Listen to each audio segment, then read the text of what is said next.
यो people, good morning, good evening, good afternoon. जो video देख रहा हूँ सबके लिए, कैसे हैं आप सब लोग? बेटर ओके, एक बार फिर से स्वागत है आप सबका हमारे नए लेक्चर में। गाइस, आज की क्लास में हम लोग जो है वो करने वाले हैं हमारे पेपर नंबर 2, जो हमारा कॉमर्स का पेपर नंबर 2 है, उसके मॉक टेस्ट नंबर 1 को। तो इसका पीडीएफ जो है वो मैंने कल संडे को जो है वो टेलीग्राम ग्रुप के ऊपर डाल दिया था। मैं उम्मीद करता हूं कि आपने इसको सोल्व किया होगा। अगर नहीं किया तो कोई दिक्कत नहीं, आप ये वीडियो लगाइए और इसका जो पीडीएफ है, जो सोल्व पीडीएफ, वो भी मैं अपने टेलीग्राम के ऊपर डाल दूंगा। तो उसको जो है एग्जाम में जाने से पहले कम से कम 2 बार कर जाना, ओके। और इससे पहले हम लोगों ने पेपर नंबर 1 के 5 कंप्लीट मॉक टेस्ट है 50-50 क्वेश्चन के ऑलरेडी अपलोड किए हुए हैं यूट्यूब पे। तो अगर आपने वो नहीं देखे तो प्लीज उसको जरूर देख लीजिएगा, आपको एग्जाम के अंदर बहुत हेल्प मिलने वाला है, ओके।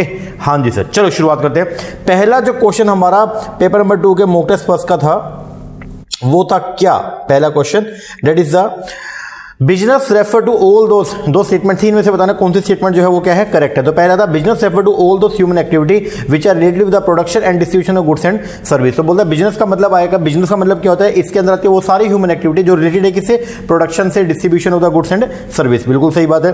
स्टेटमेंट 2 बोलता है एनवायरमेंट का मतलब जो है वो क्या होता है, एनवायरमेंट के अंदर आता है बिजनेस एनवायरमेंट जो है ना, उसके अंदर कौन कौन सी, वैसे एनवायरमेंट में इंटरनल और एक्सटर्नल दोनों फैक्टर पढ़ते हैं हम लोग, लेकिन बिजनेस जो एनवायरमेंट है उसकी एक्चुअल डेफिनेशन ये बोलती है बिजनेस एनवायरमेंट में वो सभी एक्सटर्नल फैक्टर आते हैं जिसका बिजनेस के ऊपर इंपैक्ट पड़ता है और जो बिजनेस के कंट्रोल में नहीं है। तो बोलता है environment refer to all external forces, forces का मतलब factor various which have a bearing का मतलब इंपैक्ट है on the functioning of the business. तो दोनों बातें जो है वो क्या है, सही है। तो आंसर जो है फर्स्ट का that is a C. Second question बोलता है external environment refer to external aspect of the surrounding of the business enterprise. External environment के अंदर क्या आएगा, एक्सटर्नल एस्पेक्ट आएगा किसका, बिजनेस एंटरप्राइज का। बिल्कुल सही बात है। एक्सटर्नल एनवायरनमेंट के अंदर जो है वो क्या आएगा, एक्सटर्नल एस्पेक्ट आएगा surrounding of the business enterprise. मतलब बिजनेस जो आपका जो बिजनेस है उसके जो एक्सटर्नल जो फैक्टर्स हैं वो सब आएंगे किसके अंदर, आपके एक्सटर्नल एनवायरनमेंट में। स्टेटमेंट फर्स्ट जो है करेक्ट है। स्टेटमेंट सेकंड बोलता है external environment can categorize into micro and macro. जो एक्सटर्नल एनवायरनमेंट है उसको आप माइक्रो और मैक्रो दोनों के अंदर कैटेगराइज कर सकते हैं। ये बात भी एकदम क्या है, सही है। तो दोनों स्टेटमेंट सही है, मैंने लिखा भी है। अगर हम बात करते हैं बिजनेस एनवायरनमेंट का, तो बिजनेस एनवायरनमेंट को 2 पार्ट में हम डिवाइड कर, पहले बाइफर्केशन करते हैं। एक होता है इंटरनल और एक कौन सा, एक्सटर्नल। इंटरनल एनवायरनमेंट को पढ़ने के लिए हमारी एक अप्रोच होती है जिसको बोलते हैं वैल्यू चेन अप्रोच, जिसके अंदर जो है बिजनेस के अंदर होने वाली एक्टिविटी को 11 पार्ट्स में डिवाइड किया जाता है। 6 एक्टिविटी जो है वो तो होती है आपकी कौन सी, आपकी प्राइमरी एक्टिविटी, और बाकी जो 5 है वो है कौन सी, सपोर्टिंग एक्टिविटी। वो होती है जो प्राइमरी एक्टिविटी को अपना काम पूरा करने में क्या करती है, मदद करती है। इसके बाद बात आती है किसका, एक्सटर्नल एनवायरनमेंट का। एक्सटर्नल एनवायरनमेंट की अगर मैं बात करता हूं तो उसके 2 पार्ट होते हैं, एक होता है माइक्रो और एक होता है कौन सा, मैक्रो। वैसे एक्सटर्नल एनवायरनमेंट में आने वाले जो भी फैक्टर हैं वो सारे बिजनेस के कंट्रोल से बाहर होते हैं, लेकिन माइक्रो एनवायरनमेंट को जो है बिजनेस कुछ समय तक के लिए जो है वो कंट्रोल कर सकता है। अच्छा जी, अब बात आएगा किसका, मैक्रो का। मैक्रो एनवायरनमेंट 2 तरीके का होता है, एक होता है जी आपका इकोनॉमिक और एक होता है कौन सा आपका नॉन इकोनॉमिक। इकोनॉमिक एनवायरनमेंट के अंदर तो इकोनॉमिक पॉलिसी, इकोनॉमिक सिस्टम ये सब आ जाएगा, और इसके अलावा जितने भी है, जैसे आपका डेमोग्राफिक हो गया, जैसे आपका इंटरनेशनल हो गया, जैसे आपका नेचुरल हो गया, जैसे आपका टेक्नोलॉजिकल हो गया, ये सब एनवायरनमेंट जो है वो पार्ट है किसका, आपके नॉन इकोनॉमिक का। तो इसके आंसर जो है वो क्या, दोनों की दोनों स्टेटमेंट जो है वो क्या है, करेक्ट है। अब आएगा जी थर्ड क्वेश्चन था इन the totalitarian socialism. Totalitarian socialism होता है कौन सा, कम्युनिज्म, जिसके अंदर जो है वो पूरा कंट्रोल जो है वो किसके पास में होता है, गवर्नमेंट के पास में होता है। और आप क्या काम करेंगे वो चीज भी जब गवर्नमेंट डिसाइड करती है, मतलब आपको अपनी इच्छा से जो है वो ऑक्यूपेशन भी सिलेक्ट करने की अगर आजादी ना हो तो उसको बोलते हैं हम लोग क्या, कम्युनिज्म। तो बोलता है in the totalitarian socialism people are free to choose their occupation. तो क्या लोग फ्री होते हैं, क्या अपने हिसाब से ऑक्यूपेशन को सिलेक्शन कर सकते हैं? No sir. तो स्टेटमेंट फर्स्ट जो है वो क्या है, इनकरेक्ट है। जबकि रीजन जो है इसका ये बोलता है in the totalitarian socialism all important means of production are controlled और ओन्ड बाय द गवर्नमेंट। ये बात एकदम जो है वो क्या है, सही है, क्योंकि जो आपका कम्युनिज्म होता है उसके अंदर जितने भी मींस ऑफ प्रोडक्शन है वो सब के सब जो है वो ओन करती है कौन, गवर्नमेंट। तो इसमें असर्शन जो है वो तो गलत है, बट उसकी रीजन क्या है, सही है। आगे जी नेक्स्ट बोलता है globalisation is a term used to describe the process of removal of the restriction on which of the following. बोलता है ग्लोबलाइजेशन टर्म है जिसको हम डिस्क्राइब करते हैं, it is a process of removal of restriction. Globalisation के अंदर हम लोग जो है वो रिस्ट्रिक्शन को क्या करते हैं, रिमूव करने का काम करते हैं। जी बिल्कुल सही बात है, क्योंकि ग्लोबलाइजेशन की डेफिनेशन ये बोलती है integration of the domestic economy with the rest of the world. मतलब जो शेष विश्व है उसके साथ अपनी इकोनॉमी को क्या करना, जोड़ना, इसको बोलते हैं हम लोग क्या, ग्लोबलाइजेशन। और जब ग्लोबलाइजेशन होगा, जब इकोनॉमीज आपस में इंटीग्रेट होंगी तो जो भी लगने वाले बैरियर्स है वो सब क्या हो जाएंगे, खत्म हो जाएंगे। तो क्या क्या चीजें खत्म होती है, एक तो फॉरेन ट्रेड आपका जो है वो बढ़ेगा, इन्वेस्टमेंट बढ़ेगी। क्यों? क्योंकि उनके ऊपर लगने वाली जो रिस्ट्रिक्शंस है वो सब क्या हो जाएंगी, एबॉलिश हो जाएंगी। तो आंसर जो है फोर्थ का, that is the C. Next जी फिफ्थ बोलता है globalisation is a process, globalisation एक प्रोसेस है जिसमें हम इंटीग्रेशन करते हैं वर्ल्ड इकोनॉमी को, क्या करने के लिए, रियलाइज करने के benefit, geographical, demographical, cost and efficiency. Which three characteristic represent the globalisation, नीचे आपको 5 कैरेक्टरिस्टिक है, इनमें से बताना है कौन सा कैरेक्टरिस्टिक जो है वो रिलेटेड है किससे, ग्लोबलाइजेशन। पहला, ग्लोबलाइजेशन की वजह से इंक्रीज स्पेस, स्पेस आपका बढ़ेगा, नहीं सर। दूसरा, श्रिंकिंग स्पेस, बिल्कुल सही बात है सर, जो स्पेस है वो श्रिंक हो जाएगा क्योंकि अब जो है वो बाउंड्री क्या हो जाएंगी, खत्म हो जाएंगी। आगे, स्ट्रेंथन दी बॉर्डर, बॉर्डर स्ट्रॉन्ग हो गए, मतलब क्या एक कंट्री से दूसरे कंट्री में जाना मुश्किल होगा, नहीं सर, इजी हो जाएगा। आगे, श्रिंकिंग टाइम, टाइम कम हो जाएगा। डिसअपीयरिंग बॉर्डर, बिल्कुल सही बात है, बॉर्डर होंगे लेकिन डिसअपीयरिंग का मतलब यह है कि आप कहीं पे भी जा सकते हो, आपके ऊपर जो है रिस्ट्रिक्शंस नहीं है। तो आंसर जो है फिफ्थ का, that is the 2, 4, 5, D option. पांचों के बाद छठा, असर्शन बोलती है एफडीआई का मतलब क्या है। FDI simply refer to the act of investment capital in the business enterprise जो ऑपरेट करती है overseas in the foreign capital, बिल्कुल सही बात है, फॉरेन कंट्री में। एफडीआई का मतलब यही तो होता है जिसके अंदर हम लोग जो है वो क्या करते हैं, अपनी कैपिटल को इन्वेस्ट करते हैं इन बिजनेस के अंदर जो ऑपरेट होता है कहां पे, बाहर, मतलब इंडिया में नहीं, इंडिया के बाहर जो ऑपरेट हो रहा है बिजनेस, उसके अंदर पैसे को क्या करना, इन्वेस्ट करना, उसको बोलते हैं एफडीआई। असर्शन एकदम ओके। रीजनिंग बोलता है इट कंट्रोल, ये कंट्रोल करता है in terms of actual power of management. FDI करके आप जो है वो मैनेजमेंट पावर आपके पास में आ जाती है एंड इफेक्टिव डिसीजन मेकिंग आप कर सकते हो। दोनों बातें सही है, बट रीजनिंग जो है वो असर्शन को एक्सप्लेन नहीं कर रही है। क्यों क्यों क्यों, उसके पीछे का रीजन समझो। असर्शन क्या बोलती है, एफडीआई का मीनिंग बता रखा है, लेकिन रीजनिंग के अंदर बोल रहा है कि एफडीआई जब आप करते हो तो आपके पास में कंट्रोल आ जाता है, समझ रहे हो। अगर बोलता है एफडीआई कैसे कैसे कर सकते हो तो वो उसका करेक्ट जो है वो रीजनिंग होता है। अब दोनों बातें सही है तो आंसर जो है वो क्या बनेगा, बी बनेगा। बोथ ए और आर जो है वो ट्रू है, बट रीजनिंग जो है वो करेक्ट एक्सप्लेनेशन नहीं है किसका, असर्शन का। आगे नेक्स्ट बोलता है करंट अकाउंट, बीओपी की बात हो रही है। करंट अकाउंट और income account of BOP include the flow of all goods and service, बिल्कुल सही बात है। अगर बात करता हूं मैं करंट अकाउंट का, तो करंट अकाउंट जो है इसके अंदर हम जो है रिकॉर्ड करते हैं 4 तरह के आइटम, उनको 2 पार्ट में कैटेगराइज किया गया। एक होते हैं विजिबल, एक होते हैं कौन सी, इनविजिबल। विजिबल आइटम्स के अंदर आएंगे आपके मर्केंडाइज और इनविजिबल के अंदर आएगी आपकी सर्विस, फैक्टर इनकम, और दूसरा जो आएगा वो क्या, यूनिलेटरल ट्रांसफर। ओके, तो अब ये बताइए कि क्या ये बात सही है, असर्शन ओके जी, बिल्कुल सही बात है, क्योंकि करंट अकाउंट या इनकम अकाउंट के अंदर जो है हम लोग जो है वो क्या करते हैं, इंक्लूड करते हैं flow of goods and service. Reason बोलता है the current account is usually sub divide into visible and invisible, ये बात भी एकदम क्या है, करेक्ट है, क्योंकि और ये बात करेक्ट भी है और ये ऊपर वालों को एक्सप्लेन भी करेगी, क्योंकि ऊपर यही तो बोल रहे हैं कि करंट अकाउंट या इनकम अकाउंट जो है बीओपी का, उसके अंदर यही चीजें तो आती है जी। तो आंसर आएगा बोथ ए और आर जो है वो ट्रू है, और आर करेक्ट एक्सप्लेनेशन है किसका, ए का।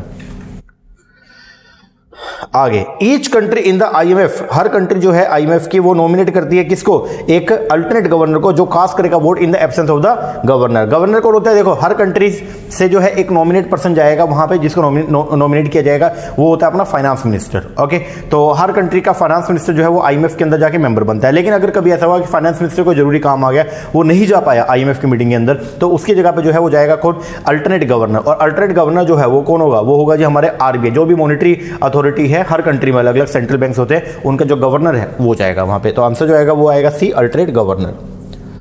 आगे स्टेटमेंट 1 बोलती है through FTP foreign trade policy की, foreign trade policy, free trade policy, sorry, through the free trade policy, FTA की बात हो रही है, there will be free access to the market, बिल्कुल सही बात है। एफटीए के अंदर जो है जो फ्री ट्रेड एरिया जो हमारा बनता है या फ्री ट्रेड जो हमारा एग्रीमेंट होता है, उसके अंदर हम यही करते हैं कि जो बैरियर्स लगने वाले हैं गुड्स पे और सर्विस के ऊपर, उन सबको रिमूव करते हैं जी। तो स्टेटमेंट 1 ओके है। स्टेटमेंट 2 बोलता है regional economic integration lead and increase in efficiency in production, जो रीजनल इकोनॉमिक इंटीग्रेशन है उसकी वजह से जो है वो क्या होगा, आपकी जो प्रोडक्शन की एफिशिएंसी है वो क्या होगी, इंक्रीज होगी। तो ये बात भी एकदम जो है वो क्या है, करेक्ट है। तो दोनों बातें जो है वो क्या है, सही है। आगे मैचिंग करना चाहिए आपको। सबसे पहले कॉन्सेप्ट और एडवांटेज दोनों का आपको आपस में मैच करना है। आईएमएफ अगर बात करता हूं इंटरनेशनल मॉनेटरी फंड का, तो ये क्या करता है, ये फेल, आईएमएफ जो है वो फेल हो गया एलिमिनेट करने में फॉरेन एक्सचेंज रिस्ट्रिक्शंस को। अभी भी जो है वो कंट्रीज ने आपस में एक दूसरे के ऊपर जो है रिस्ट्रिक्शन लगा रखी है। आईएफसी की बात करते हैं, आईएफसी जो है वो वर्ल्ड बैंक की एक बॉडी है, इंटरनेशनल फाइनेंस कॉर्पोरेशन। इसका मेन काम जो है वो प्राइवेट सेक्टर को जो है वो फंडिंग करना होता है, और इसका जो इंटरेस्ट रेट है वो हाई रहता है, तो it's a very high interest rate. FDI की अगर बात करें तो एफडीआई के अंदर जो है वो आपका मोड है किसका, इंटरनेशनल बिजनेस में एंटर करने का, और एफडीआई की वजह से जो है जो रिस्क फैक्टर है वो हमेशा क्या रहेगा, हाई रहेगा। और MNC for the host country जो है वो क्या, एमएनसी जो है वो अपनी टेक्नोलॉजी को ट्रांसफर करती है। जब घर के अंदर जो है वो टेक्निक पुरानी हो जाती है तो फिर हम उसको लेके जाते हैं कहां पे, बाहर। तो 10 का जो आंसर आएगा डेट इज अ सेकंड। आगे 11 बोलते आउट ऑफ द फॉलोइंग, ये आपको कुछ 6 तरह के खर्चे दे रखे हैं, इनमें से बताना है कौन से 4 खर्चे ऐसे हैं जिनको रिकॉर्ड करेंगे मोटर वैन अकाउंट के अंदर। ओके, तो मोटर वैन जो है वो आपकी एक एसेट है, और एसेट की वैल्यू जो है, एसेट के अंदर कौन कौन सी वैल्यू आती है जो कैपिटल नेचर की होती है, जिसको मतलब एसेट में वो सब वैल्यू कैपिटलाइज की जाएंगी जिनका बेनिफिट हम लंबे समय तक लेंगे। जो रिकरिंग नेचर के हैं उनको एसेट की वैल्यू के अंदर हम इंक्लूड नहीं करते हैं। तो सबसे पहले आएगा कॉस्ट, क्या इंक्लूड होगा? यस, रजिस्ट्रेशन चार्जेस आएंगे। पेट्रोल, बोलो क्या पेट्रोल आपका कैपिटल नेचर का है या रिकरिंग है, रूटीन में होगा? सर रूटीन का खर्चा है, ये नहीं आएगा। सैल्यूट ड्राइवर रूटीन का, ये नहीं आएगा। राइटिंग द कंपनी नेम, गाड़ी के ऊपर कंपनी का नाम लिखा, ये एक ही बार लिखा गया, अब दोबारा नहीं लिखना पड़ेगा, तो ये उसमें इंक्लूड होगा। आपने जो रोड टैक्स का पेमेंट किया, आरसी जो बनती है हमारी, उसके अंदर रोड टैक्स का पेमेंट करना है मान लीजिए, तो वो भी आपका इसके अंदर इंक्लूड होगा। तो आंसर जो बनेगा that is the B, 1, 2, 5 and 6। आगे बढ़ते हैं। नेक्स्ट क्वेश्चन बोलता है एक complete set of financial statement under the Ind AS include, जो आपके इंडियन अकाउंटिंग स्टैंडर्ड है उसके अंदर ये बोलता है हर कंपनी को जो है वो कुछ स्टैंडर्ड्स को मेंटेन, मतलब हर कंपनी को ईयर एंड होने पर जो है फाइनेंशियल स्टेटमेंट मेंटेन करने पड़ेंगे। ओके, अब फाइनेंशियल स्टेटमेंट में क्या क्या आएगा, तो उसके अंदर दे 5 आइटम, क्या क्या? एक तो आएगा balance sheet at the end of the period, एक आएगा स्टेटमेंट ऑफ P&L अकाउंट, एक आएगा statement of change in equity, एक आएगा कैश फ्लो स्टेटमेंट, और एक आएगा आपका क्या? Balance sheet. एक तो बैलेंस शीट हो गया एट द एंड, एक हो गया balance sheet at the beginning of the preceding year, फिर आपका statement of P&L account, statement change in equity, और एक आएगा क्या? Cash flow statement. तो आंसर जो आएगा वो क्या आएगा? D, all of the above. और जो बैलेंस शीट बनती है उसमें एक ही बैलेंस शीट बनेगी, लेकिन उसमें दोनों फिगर होते हैं, कॉरस्पॉन्डिंग फिगर जो है दोनों लिखी जाती है। पहले आएगी आपकी करंट ईयर की, उसके बाद में लिखी जाती है आपकी प्रीवियस ईयर की फिगर्स, ताकि कंपैरिजन आपका पॉसिबल हो सके।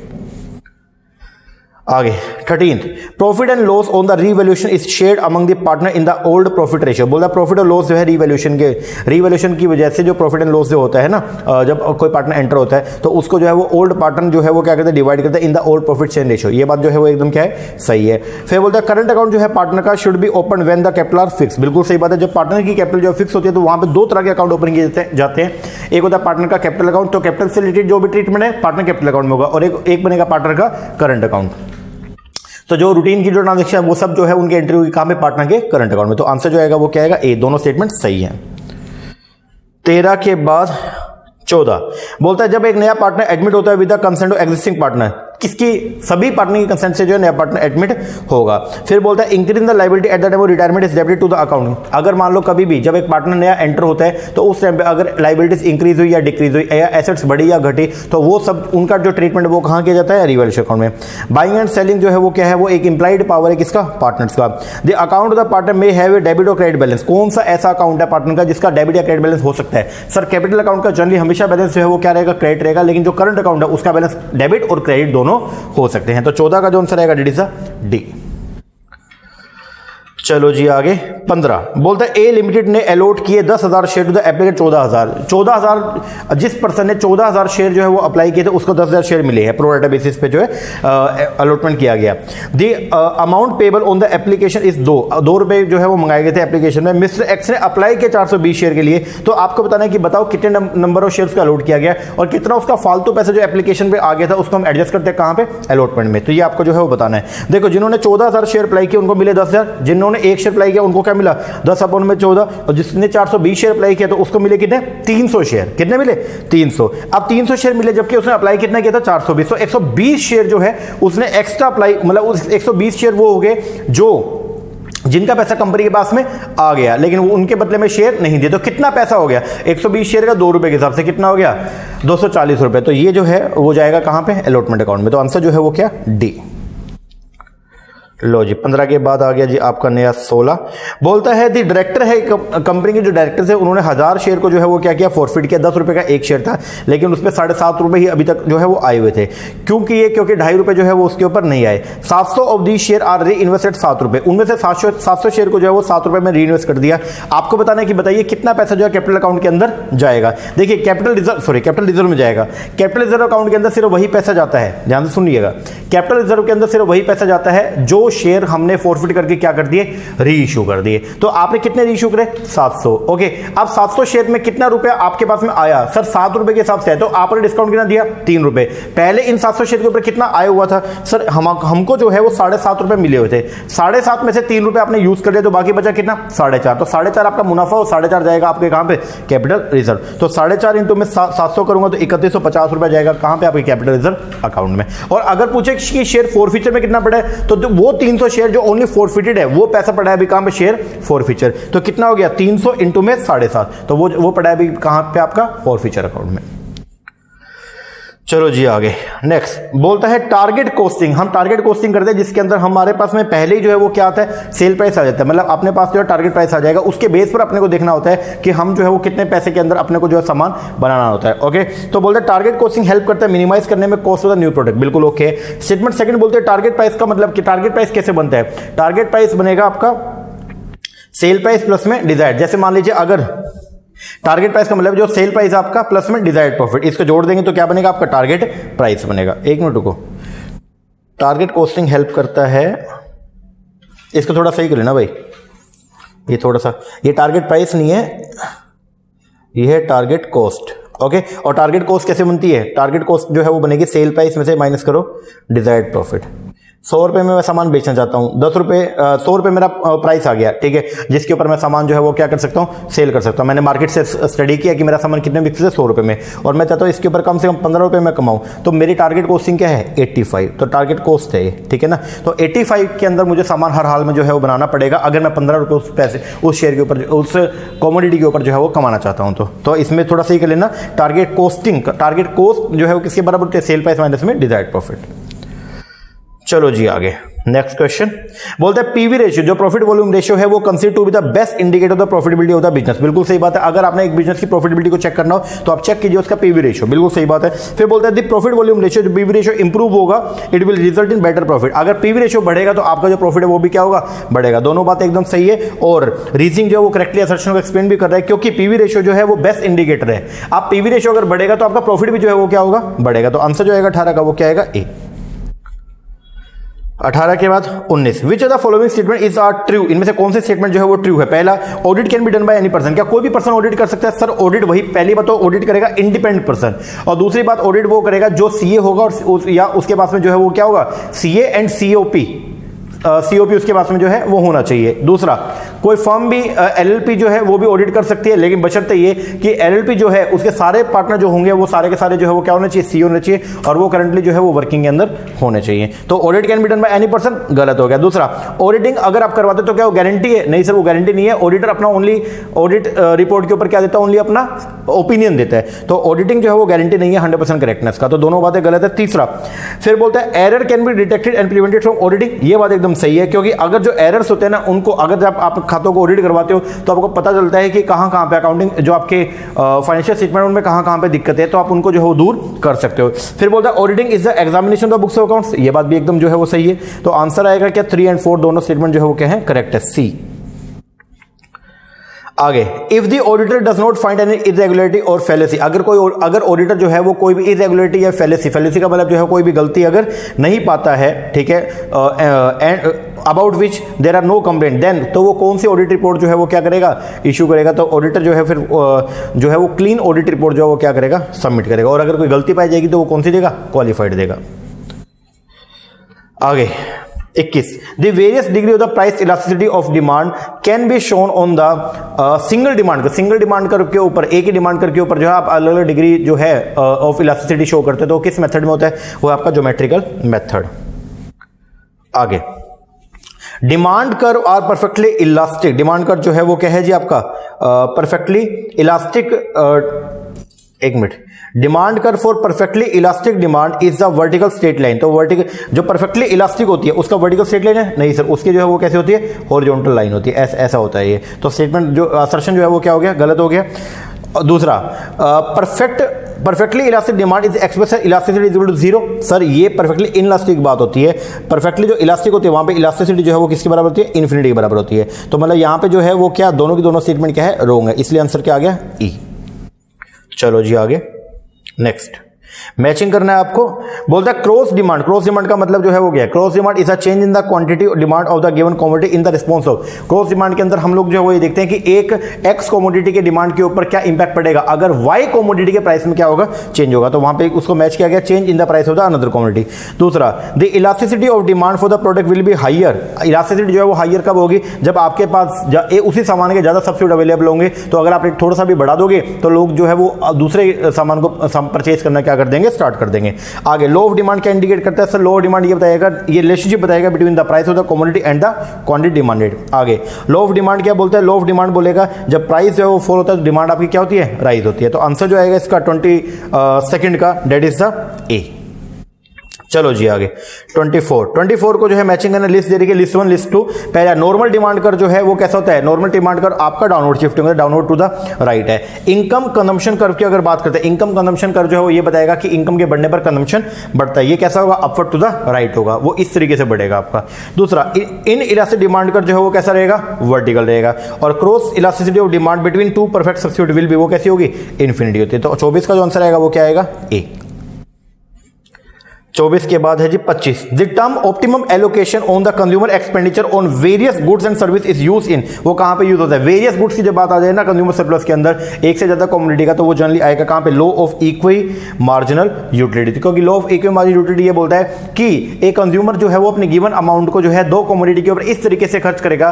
पहली कंडीशन तो ये कि आखिरी पैसा जो दोनों कमोडिटी के ऊपर खर्च किया गया उनसे मिलने वाली यूटिलिटी सेम होंगी, प्लस टोटल यूटिलिटी हर केस के अंदर जो है वो क्या होगी? मैक्सिमम होगी। तो 25 का तो आएगा डी।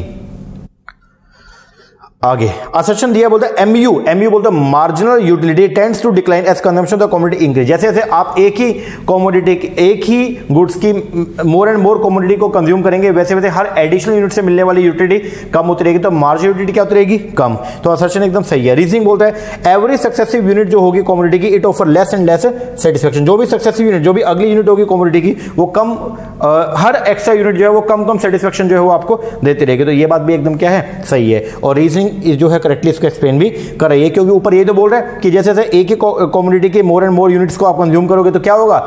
आपकी एमयू कम होती रहेगी। तो यही तो बात बोल रहे हैं। तो आंसर आएगा बी।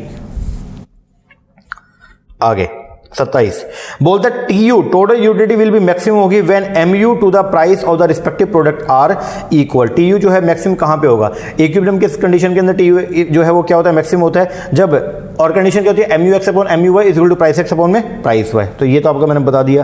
तो ये पहली असर्शन तो एकदम ओके है। रीजनिंग बोलते हैं डेविएशन, अगर इस कंडीशन से जो है वो क्या होगा? डेविएशन होगा। अगर ये कंडीशन से आप जो है वो दूर चले जाएंगे, अगर ये कंडीशन से सेटिस्फाई नहीं होगी तो फिर क्या होगा? इसकी वजह से जो है आपकी जो एमयू है, जो मैक्सिमम जो यूटिलिटी है, उसमें क्या होगा? रिडक्शन आना शुरू हो जाएगा। मतलब जो टोटल यूटिलिटी है वो क्या हो जाएगी? रिड्यूस हो जाएगी। ये बात भी क्या है? सही है। तो आंसर आएगा सी, बोथ आर ट्रू।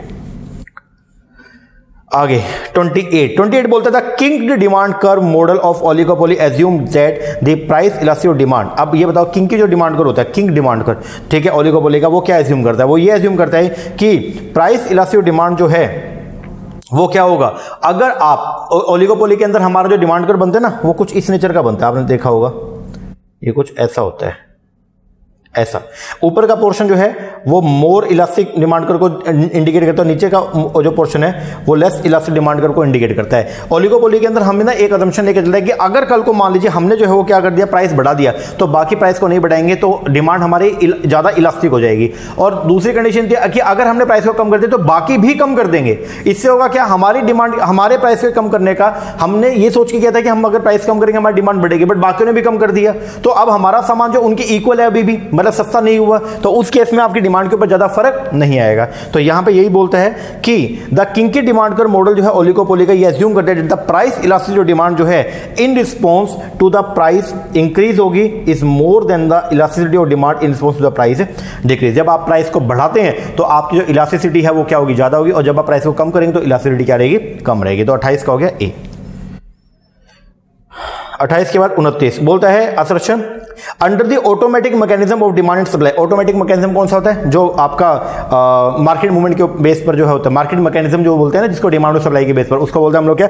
ऑटोमेटिक। तो बोलता है ऑटोमेटिक मैकेनिज्म जो है डिमांड का एंड सप्लाई का, any disturbance is settled bye the government. तो अगर उसमें कोई भी डिस्टर्बेंस होती है तो उसको सेटलमेंट जो है वो कौन करती है? गवर्नमेंट करती है। गवर्नमेंट करती है सर। ऑटोमेटिक मैकेनिज्म के अंदर जो भी सेटलमेंट है वो सब कौन करता है? वो मार्केट करती है। रीजन बोलता है मार्केट मैकेनिज्म समटाइम प्रूव भी इनएफिशिएंट। जो मार्केट मैकेनिज्म है वो कई बार इनएफिशिएंट पाया जाता है। ये बात एकदम क्या करेक्ट है। तो असर्शन जो है वो तो क्या है? गलत है, जबकि रीजनिंग क्या है? ओके। तो आंसर आएगा बी। आगे कैरेक्टरिस्टिक देखिए परफेक्ट कंपटीशन को, एक्सप्रेशन देखिए आपको इनको मैचिंग करना है। पहला, मैनी स्मॉल सेलर, बहुत सारे जो है वो क्या है, स्मॉल सेलर। तो अगर स्मॉल सेलर होंगे, ठीक है, तो क्या होगा, no seller is able to exert significant influence over price. तो कोई भी सेलर जो है वो प्राइस के ऊपर कंट्रोल नहीं कर पाएगा। मैनी स्मॉल बायर, अगर कुछ स्मॉल बायर होंगे तो वो भी जो है प्राइस के ऊपर कंट्रोल नहीं कर पाएंगे। अगर प्रोडक्ट अनडिफरेंशिएटेड है, मतलब कहीं पे भी चले जाओ आपको, अगर सामान जो है अलग अलग लोगों का जो है वो क्या है, अनडिफरेंशिएटेड है, उसमें कोई भी डिफरेंस नहीं है, हर जगह एक जैसा ही सामान मिल रहा है, तो बताइए फिर क्या होगा। तो वहां पे डिसीजन हम जो है हम वो लेंगे प्राइस के बेस पर, जहां पे अपने को सस्ता पड़ेगा वहां से लेंगे, क्योंकि सामान तो हर जगह पे सेम ही है। आगे, इजी एंट्री एग्जिट जो है अगर होगा तो इसका इजी एंट्री एग्जिट कब होती है, जब रिसोर्स जो है वो फ्रीली क्या होते हैं, ट्रांसफरेबल है, when resource are easily transferable among the industry. तो आंसर जो आएगा 30 का, that is the D option. आगे 31, when a lease transfer substantially all the risk and reward the ownership to the lessee, this is called. तो उसको क्या बोलते हैं, जब लीज के अंदर जो है ओनरशिप, रिस्क और रिवॉर्ड दोनों के दोनों ट्रांसफर हो जाए तो उसको बोलते हैं हम लोग क्या, फाइनेंस लीज। तो आंसर आएगा ए। आगे 32, एन ओवरड्राफ्ट इज वेयर, एक overdraft is where a business is permitted. Overdraft की फैसिलिटी आपको तब मिलती है, मतलब ओवरड्राफ्ट की फैसिलिटी में आपको ये मिलता है कि आप जो है, आपके अकाउंट में उतना पैसा नहीं है, बट आप उससे ज्यादा जो है आप खर्च कर सकते हैं, उसके ज्यादा का आप चेक काट सकते हैं, तो उसको बोलते हैं overdraft. An overdraft is where a business is permitted to over spend on its bank account up to an agreed limit. Statement 2, तो स्टेटमेंट 1 तो ओके। 2 बोलती है डिबेंचर जो है वो लॉन्ग टर्म लोन है, बिल्कुल सही बात है, दोनों की दोनों स्टेटमेंट जो है वो क्या है, ट्रू है। आगे मैचिंग करनी है। इक्विटी शेयर की बात करें तो वो परमानेंट सोर्स ऑफ कैपिटल है, बिल्कुल। इंटर कॉर्पोरेट डिपॉजिट की अगर बात करें तो वो क्या, डिपॉजिट मेड बाय, जब एक कंपनी दूसरी कंपनी के अंदर कुछ पैसा जमा कराती है। आगे ट्रेड क्रेडिट जो है वो फैसिलिटेट करता है, ट्रेड क्रेडिट अगर आपको मिल गया व्यापार के अंदर तो आपको फैसिलिटी मिलती है purchase of the raw material without immediate payment. और जो पब्लिक डिपॉजिट है, ये क्या होता है, पब्लिक डिपॉजिट का मतलब deposit raise by the business directly from the public, जब पब्लिक से डायरेक्टली आपको पैसा मिलता है उसको बोलते हैं पब्लिक डिपॉजिट। तो 33 का जो आंसर आएगा डेट इज बी। 33 के बाद 34, the overall capitalisation rate and the cost of debt remain constant for all the degree of financial leverage is advocated by. वो किसके द्वारा एडवोकेट किया गया, तो वो है जी आपकी कौन सी, आपकी एनओआई अप्रोच। तो एनओआई जो है नेट ऑपरेटिंग इनकम अप्रोच, ये क्या बोलती है कि आपका जो ओवरऑल कैपिटलाइजेशन रेट है, मतलब केओ जो है वो क्या रहेगा, कांस्टेंट रहेगा, and the cost of capital ये भी क्या रहेगी, कांस्टेंट रहेगी, ठीक है। जैसे जैसे आप लीवरेज को बढ़ाएंगे तो आपका के डी तो आपका कांस्टेंट है, लेकिन के ई आपका बढ़ना शुरू होगा, तो के चीपर डेट का जो बेनिफिट आपको मिल रहा है वो ऑफसेट हो जाएगा क्या करने में, एक्स्ट्रा कॉस्ट ऑफ इक्विटी का पेमेंट करने में। तो इसलिए हमारी जो ओवरऑल कॉस्ट है वो हमेशा क्या रहेगी, कांस्टेंट रहेगी। तो एनओआई अप्रोच जो है वो ये बोलती है। आगे स्टेटमेंट 1 जो है वो बोलती है कैपिटल बस्टिंग हेल्प करता है long term planning and formation of policy, जी बिल्कुल सही बात है। स्टेटमेंट 2 बोलती है कैपिटल बस्टिंग हाईलाइट करता है the desirability of the replacement of the man by machine. ये बात भी एकदम जो है वो क्या है, करेक्ट है, क्योंकि कैपिटल बस्टिंग के अंदर हम जनरली ये तो करते हैं कि हम लोग जो है कैपिटल को इंट्रोड्यूस कर रहे हैं, इसका मतलब जो है अब मशीनों को हम लोग मशीनों में पैसा इन्वेस्ट करेंगे, ठीक है। तो उससे होगा क्या कि जो काम पहले मैन करते थे अब उनकी जगह पे वो काम मशीन करनी शुरू कर देंगे। तो दोनों के दोनों स्टेटमेंट जो है वो क्या है, इसमें करेक्ट है। आगे मैचिंग कर रहे हैं। कैपिटल बस्टिंग जो है वो क्या, कैपिटल बस्टिंग जो है वो है आपका planning the capital expenditure. PI index है उसको बोलते हैं बेनिफिट अपॉन में कॉस्ट। पीआई कैसे निकलता है, present value of cash inflow upon present value of cash outflow. IRR जो है वो क्या, time addition rate of return method है। और कैपिटल इन्वेस्टमेंट डिसीजन जो है वो कैसे होता है, इरिवर्सिबल, अगर एक बार ले लिया तो आप उसको चेंज नहीं कर सकते हो। तो आंसर आएगा सी। 36 के बाद 37 बोलता है working capital is the amount of fund necessary to cover the cost of operating the enterprise. बिल्कुल सही बात है, वर्किंग कैपिटल वो पैसा होता है जिसको जो जरूरी होता है अपने को अपने बिजनेस को क्या करने में, रन करने में, ठीक है। स्टेटमेंट सेकंड बोलती है सर्कुलेटिंग कैपिटल का मतलब क्या, इट मींस करंट एसेट जो है कंपनी के debt are change in the ordinary course of business from one form to another. ये बात भी एकदम जो है वो क्या है, करेक्ट है, क्योंकि सर्कुलेटिंग कैपिटल वही होती है कि जब आप बिजनेस के एक फॉर्म से दूसरे फॉर्म में जाते हैं तो आपकी कैपिटल भी लगातार क्या होती रहती है, चेंज होती रहती है। तो आंसर जो आएगा वो क्या आएगा, both this statement are correct. आगे मैचिंग करना है डेप्रिसिएशन फंड। कुछ ऑथर जो है वैसे तो कुछ ऑथर डेप्रिसिएशन को जो है वो क्या मानते हैं, सोर्स ऑफ फंड मानते हैं, कुछ ऑथर इसको सोर्स ऑफ फंड नहीं मानते। तो लिखा हुआ है some author do not accept them as a source of fund but it is not reasonable. ये सोर्स ऑफ फंड है क्योंकि ये वो खर्चा है जिसकी वजह से ये नॉन कैश नेचर का एक्सपेंडिचर है। अब आपका कैश इंटैक्ट रहा, उसमें कोई चेंज नहीं हुआ, और ठीक है, और आपका प्रॉफिट क्या हो गया, कम हो गया, तो इसलिए इसको सोर्स माना जाता है। दूसरा प्रोविजन फॉर टैक्स जो है वो क्या होता है, it can be use during the intermediate period के लिए इसको यूज करते हैं। एक्रूड खर्चा जो है वो वो क्या इसको पोस्टपोन कर सकते हैं। The firm can postpone the payment of the expense for the short period. और ट्रेड क्रेडिट जो है इसका मतलब क्या होता है, its use has increase in the recent year due to use of the trade squeeze, तो उसको बोलते हैं ट्रेड क्रेडिट। तो आंसर जो आएगा वो क्या आएगा, बी 2 3 4 1। आगे, which of the following are the rules, इनमें से कौन से रूल्स हैं to use when choosing between the forward and the currency option. जब फॉरवर्ड और करेंसी ऑप्शन में अगर आपने सिलेक्शन करना तो इनमें से कौन सा उसका रूल है, तो ये बोलता है जब quantity of the foreign currency cash outflow known हो, जब आपको मालूम हो कि इतना पैसा आपको जो है इतने फॉरेन करेंसी आपको पे करनी है। जैसे मुझे मालूम है 1 महीने के बाद में जो है मुझे क्या करना है, मुझे 1 लाख फॉरेन करेंसी का क्या पेमेंट करना है, 1 लाख डॉलर्स मुझे जो है वो क्या करना है, पे करने 1 लाख डॉलर। तो बताइए अब कंफर्म्ड है जब मुझे 1 लाख डॉलर देना है तो मैं ऑप्शन में जाऊं या मैं फ्यूचर में जाऊं या फॉरवर्ड में जाऊं। सर जो कंफर्म्ड है कि आपका इतना आउटफ्लो होगा तो फिर आप जो है वो क्या करेंगे, फॉरवर्ड कॉन्ट्रैक्ट में आपको जाना चाहिए। तो कौन सी सही है, तो वो ए है, व्हेन द क्वांटिटी जो है फॉरेन करेंसी कैश आउटफ्लो की इज नोन हो बट बाय द, तो आप क्या करो, बाय करो किसको, करेंसी फॉरवर्ड को। आगे, ए फॉरवर्ड कॉन्ट्रैक्ट क्या है, ए फॉरवर्ड कॉन्ट्रैक्ट एक एग्रीमेंट है between two entity to buy and sell the underlying asset at a future date at today pre agreed price. तो स्टेटमेंट फर्स्ट जो है वो क्या है, एकदम सही है, क्योंकि फॉरवर्ड के अंदर एग्रीमेंट होता है दो एंटिटी के बीच में, जिसके अंदर एक एंटिटी जो है प्रॉमिस करती है कि वो दूसरे को जो है वो क्या करेगी, वो दूसरे से खरीदेगी या बेचेगी, है जो कब लेगी, फ्यूचर डेट पे लेगी, लेकिन उसका प्राइस है वो आज ही क्या हो गया, डिसाइड हो गया। स्टेटमेंट सेकंड बोलता है ऑप्शन ट्रेडिंग जो है कमोडिटी, जो कमोडिटी के अंदर जो ऑप्शन ट्रेडिंग होती है take place in the Indian commodity exchange, क्या वो कमोडिटी एक्सचेंज में होती है, नो सर ये बात जो है वो क्या है, गलत है आपका। तो आंसर जो आएगा 40 का डेट इज सी। आगे 41 बोलता है for a continuous frequency distribution, जो आपका कंटिन्यूस फ्रीक्वेंसी डिस्ट्रीब्यूशन है तो उसमें बताओ रेंज को कैसे डिफाइन करते हैं। तो कंटिन्यूस फ्रीक्वेंसी डिस्ट्रीब्यूशन में रेंज जो है वो क्या होता है, वो डिफरेंस होता है किसका, between the upper limit of the highest class, जो हाईएस्ट क्लास है उसकी अपर लिमिट, और लोवेस्ट क्लास की लोअर लिमिट, इनका जो डिफरेंस होता है उसको बोलते हैं हम लोग क्या, रेंज। आगे, इन ए यूनि मॉडल, जब एक यूनि मॉडल की बात करते हैं and the symmetric distribution, the relationship जो है बिटवीन द एवरेज, जो आपके अलग अलग तरह की जो सेंट्रल टेंडेंसी में जो एवरेज निकलते हैं तो उनका रिलेशनशिप जो है यूनि मॉडल के अंदर क्या होता है, वहां पे मीन सबसे ज्यादा होता है, mean is greater than median is greater than mode, तो आंसर आएगा ए। आगे 43 when there is a either perfect positive correlation, अगर मान लीजिए परफेक्ट पॉजिटिव कोरिलेशन है एंड ईदर परफेक्ट नेगेटिव या फिर परफेक्ट नेगेटिव कोरिलेशन है बिटवीन द टू वेरिएबल, तो वहां पे जो दो रिग्रेशन लाइन होगी ना वो क्या होंगी, वो आपस में कोइंसाइड होंगी, तो आंसर आएगा बी।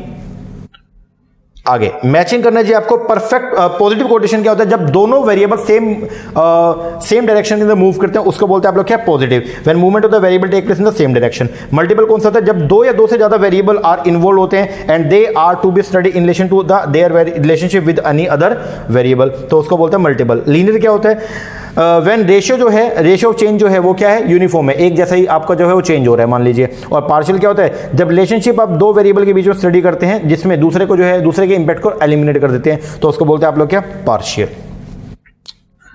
चलो जी आगे, stratified random sampling is preferred when the parent population is found to be, जब आपकी पेरेंट पॉपुलेशन जो है वो कैसी हो, वो हेटेरोजेनियस नेचर की हो, तो वहां पे हम लोग जो है वो स्ट्रेटिफाइड सैंपलिंग को जो है वो यूज करते हैं। आगे 46 बोलते हैं अप्लाइड असर्शन, बोलते हैं applied statics consist of application. Applied statics कौन सी होती है, जब हम स्टैटिक्स के टूल को यूज करते हैं क्या करने में, बिजनेस की प्रॉब्लम को दूर करने में। तो बोलते हैं applied statics consist of the application of the statistical method and technique to the problem and fact as they exist. तो असर्शन एकदम क्या है, सही है। रीजन बोलते हैं descriptive statics is confined to the treatment of the data for the purpose describing their characteristic. ये बात भी एकदम क्या है, सही है, क्योंकि डिस्क्रिप्टिव स्टैटिक्स के अंदर हम यही तो करते हैं, हम फिनोमेना को क्या करते हैं, डिस्क्राइब करने का काम करते हैं। तो दोनों बातें सही है, बट रीजनिंग का असर्शन से कोई लेना देना नहीं है, क्योंकि ऊपर वाली बात अप्लाइड से की गई है, नीचे वाली बात डिस्क्रिप्शन से की गई है। बातें दोनों सही है लेकिन दोनों का आपस में लेना देना नहीं है, तो आंसर आएगा बी। आगे असर्शन बोलती है the mean of the sampling distribution of the mean is the same as the population mean. बिल्कुल सही बात है, जो मीन है सैंपलिंग डिस्ट्रीब्यूशन का वो सेम होता है किसके, पॉपुलेशन मीन के। ये बात असर्शन एकदम ओके है। रीजन बोलते हैं as a sample size increase, जैसे जैसे सैंपल साइज बढ़ेगा तो sample tends to be population, तो सैंपल जो पॉपुलेशन के बराबर हो जाएगा। ये बात भी क्या है, सही है। तो दोनों जो है वो क्या है, ट्रू है।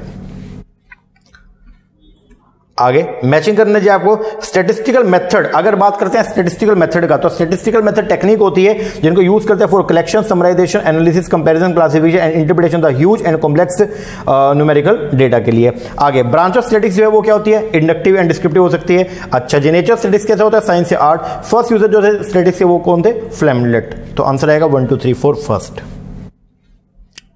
आगे असर्शन बोलते हैं पैरामीटर, पॉपुलेशन के पैरामीटर होते हैं, सैंपल के स्टेट होते हैं, ध्यान रखना।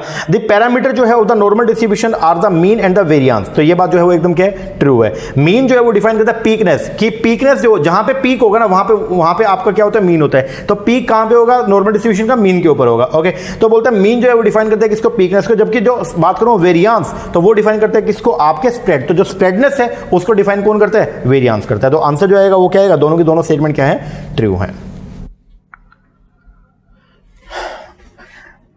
Assertion बोलते हैं the procedure on which the basis of the sample result unable to decide whether a hypothesis is to be accepted or rejected, it is called hypothesis testing। तो ये बात जो है वो एकदम क्या ट्रू है, क्योंकि hypothesis testing के अंदर ही हम लोग जो है वो ये देखते हैं कि भाई जो सैंपल के रिजल्ट निकल गए वो पॉपुलेशन के बारे में वो सही है या नहीं है, उसको टेस्टिंग करते हैं। और रीजन बोलता है hypothesis testing can not prove the hypothesis to be correct. और हाइपोथेसिस टेस्टिंग जो है वो प्रूव नहीं करती है हाइपोथेसिस को कि वो हमेशा ही करेक्ट हो, ऐसा नहीं है। बिल्कुल सही बात है। तो दोनों बातें जो है वो क्या है, ट्रू हैं। लो जी, हो गए 50। अब आगे बढ़ते हैं 50 के बाद अब हम आते हैं हमारे नेक्स्ट क्वेश्चन पे।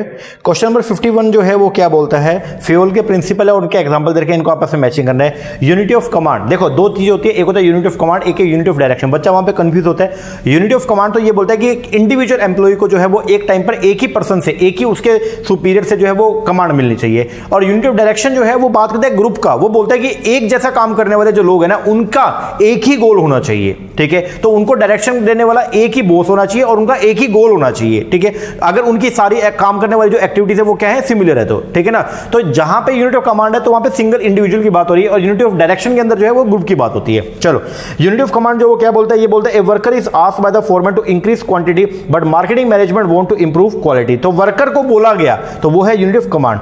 आगे रेमुनरेशन जो वो क्या बोलता है, a worker is asked to get extra, कि आपको एक्स्ट्रा टाइम मिलेगा, सॉरी, अगर आप एक्स्ट्रा टाइम देंगे after his day work he must be given adequate wages for the extra time. तो इसको बोलते हैं हम लोग क्या, रेमुनरेशन ऑफ द पर्सनल। फिर आगे बोलते हैं यूनिटी ऑफ डायरेक्शन। ये क्या बोलता है, यूनिटी ऑफ डायरेक्शन ये बोलता है कि मिशन जो है कंपनी का वो ये है कि हम प्रोवाइड करना चाहते हैं quality goods at the affordable price to the consumer. This should serve as a direction for all the department, सभी डिपार्टमेंट की बात हो रही है। तो वहां पे आएगा यूनिटी ऑफ डायरेक्शन। और डिवीजन ऑफ वर्क जो है वो बोलता है publication of the book involve several operation, जिसके अंदर हम क्या करेंगे, अपने काम को अलग अलग पार्ट्स में डिवाइड कर देते हैं। तो सेवरल ऑपरेशंस होते हैं which should be perform by the different person. तो 51 का जो आंसर आएगा डेट इज द सी।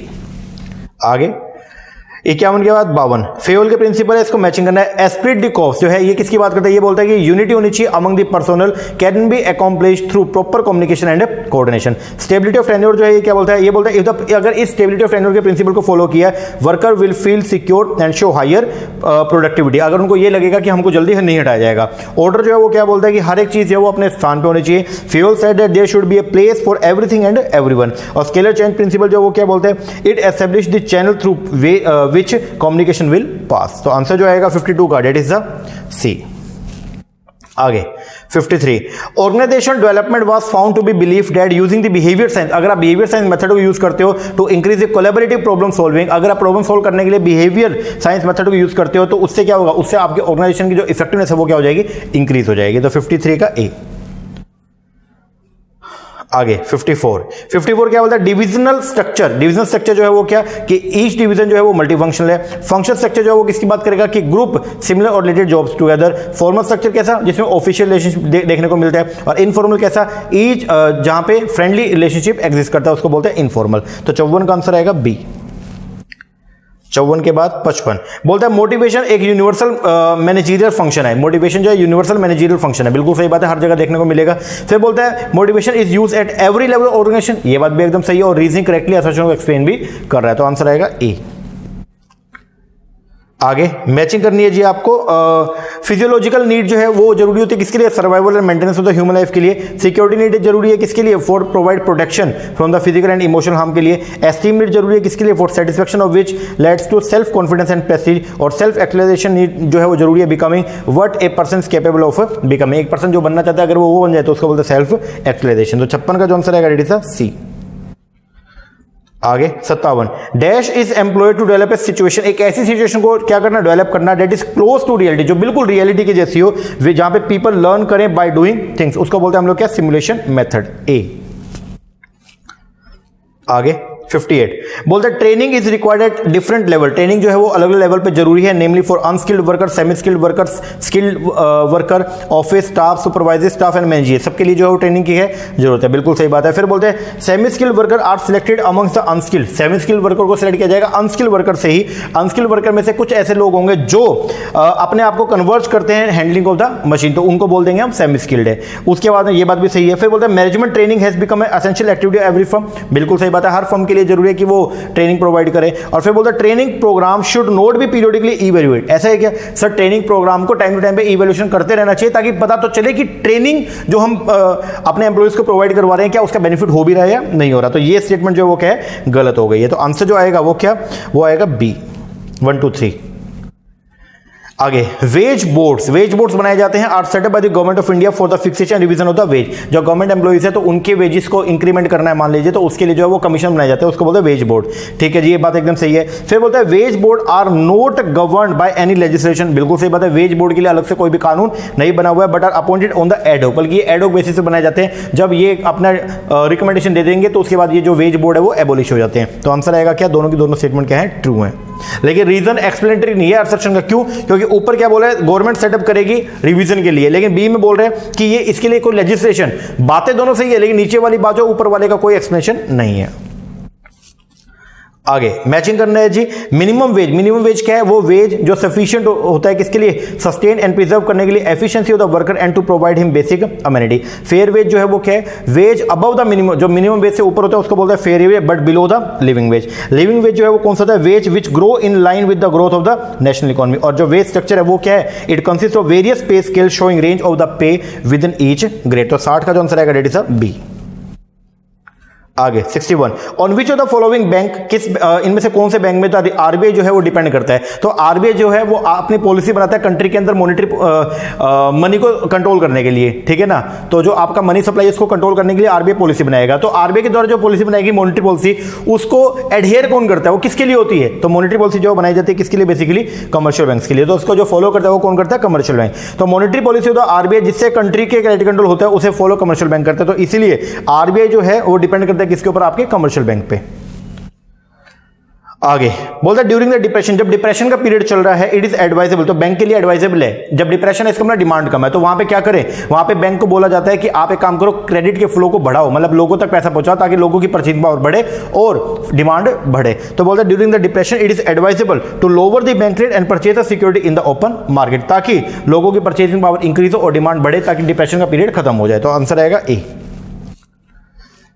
आगे असर्शन बोलती है Indian banking system is the branch banking type, Indian banking system branch banking type है, बिल्कुल सही बात है। एक हेड ऑफिस है और अलग अलग जो पूरे देश के अंदर ब्रांचें फैली हुई हैं। And it is characterised by excessive concentration of the business in the small bank of the big public sector bank, ये बात भी एकदम सही है। इसका रीजन बोलता है the related small unit bank are perhaps more suitable for our environment and objective, ये बात भी एकदम जो है वो क्या है, करेक्ट है, क्योंकि जो स्मॉल यूनिट जो बैंक्स हैं वो ज्यादा सुटेबल है, क्योंकि बहुत सारा रिमोट एरिया वहां पे भी ये फैले हुए हैं और वहां से भी ये क्रेडिट को क्या करते हैं, इकट्ठा करने का काम करते हैं। दोनों बातें सही और रीजन करेक्टली असर्शन को एक्सप्लेन भी कर रहा है। आगे if all the bank in the economy are national, अगर सारे के सारे बैंक जो है इकोनॉमी में अगर उनको नेशनलाइज कर दिया जाए एंड कन्वर्ट कर दिया जाए इनटू मोनोपोली बैंक, तो टोटल डिपॉजिट क्या होंगी, बढ़ जाएंगी, क्योंकि गवर्नमेंट लोगों का जो है विश्वास बढ़ जाएगा, क्योंकि अगर नेशनलाइज कर दिए तो कंट्रोल सारा गवर्नमेंट का, तो गवर्नमेंट का बैंक हो जाएगा, तो लोगों को ये होगा अगर बैंक डूबा भी तो गवर्नमेंट हमको पैसा प्रोवाइड कर देगी। आगे a dash card is basically payment mechanism जो अलाउ करता है होल्डर ऑफ द कार्ड को कि वो परचेज करे without any immediate cash payment, कि आपको अभी कैश पेमेंट करने की जरूरत नहीं है और आप अभी परचेज करो, पेमेंट बाद में कर देना, तो इसको बोलते हैं हम लोग क्या, क्रेडिट कार्ड, इसमें फैसिलिटी मिलती है अपने को। आगे investor are mutual owner, investor जो है वो म्यूचुअल होते हैं, बेनिफिशियल होते हैं और प्रोपोर्शनल ओनर होते हैं किसके, स्कीम मेथड के, बिल्कुल सही बात है, म्यूचुअल फंड की बात हो रही है यहाँ पे। फिर बोलता है रीजन के अंदर स्टेटमेंट 2 बोलती है कि इन्वेस्टर के पास राइट होता है कि वो इन्फॉर्म करेगा about the changes in the fundamental attribute of the scheme. तो दोनों बातें जो है वो क्या है, सही है, क्योंकि इन्वेस्टर को मालूम होना चाहिए कि जो स्कीम में चेंज हुआ तो उसके बारे में उसको नॉलेज मिले। तो आंसर जो आएगा बोथ स्टेटमेंट आर ट्रू। आगे असर्शन बोलता है सेबी इशू करता है guidelines for all company, SEBI ने जो है वो गाइडलाइंस इशू करी है सभी कंपनी के लिए for disclosure of the information and protection of the investor interest, ये बात एकदम जो है वो क्या है, सही है। फिर बोलता है कंप्यूटर स्क्रीन बेस्ड ट्रेडिंग जो है उसको इंट्रोड्यूस किया गया सभी मेजर स्टॉक एक्सचेंज में, ये बात भी एकदम सही है, बट दोनों बातों का लेना देना नहीं है। तो असर्शन और रीजनिंग दोनों ट्रू है, बट रीजनिंग जो वो करेक्टली असर्शन को एक्सप्लेन नहीं कर रही है। आगे असर्शन बोलती है development bank serve as an agent of the development in the various sector like industry, agriculture and the international trade. ये बात एकदम जो है वो सही है। रीजन बोलते हैं आईएफसीआई जो है industrial finance corporation of India, India का पहला डीएफआई था, ठीक है, उसको एस्टेब्लिश किया 1949 में। गलत, ये बात जो है वो क्या है, गलत है, क्योंकि ये 1948 के अंदर बना था।